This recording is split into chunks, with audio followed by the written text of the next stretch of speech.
Let's talk about switching worksheets within a workbook. So there's a couple buttons that I'm going to point out. They're down here next to the left side of the worksheet tab names. However, if you see a worksheet tab name and you already know that's the one you want to go to switch to it, you just basically click on it. Okay? And Excel tells you you're on that worksheet by changing the coloring of it. So now I'm on the switching worksheet. Now I'm on the navigating worksheet. Now I'm on the data worksheet. So you can point and click on any of these sheets. Also, you can use these navigation buttons, and it doesn't actually make a different worksheet the active worksheet, but it scrolls to the left or it scrolls to the right if you have a lot of worksheets till you find the one that you want, and then you can click on it. So I can scroll backwards, scroll forwards. If you hover over these buttons, it also gives you a little bit of a tip. I did not right click to get this. I'm just hovering over the buttons.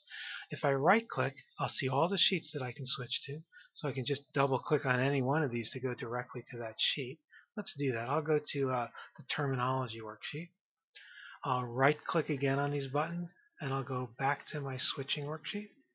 Okay. So that's a very handy technique if you have more worksheets than meet the eye. And there's also another technique. If you hover, it kind of says it up above. If you control and click on one of these buttons by holding the control key down, you'll move all the way to the right side or all the way to the left side. So control and left click, I move to the leftmost worksheet. Control and right click, I move to the rightmost worksheet. Unfortunately, the tip that they have when you hover only says control plus left click. Control plus right click works also. It just moves you all the way to the rightmost worksheet. So get efficient at switching between worksheets. You won't need to be too efficient if you're only working with 1, 2, or 3, or 4 worksheets within a workbook because they all will show.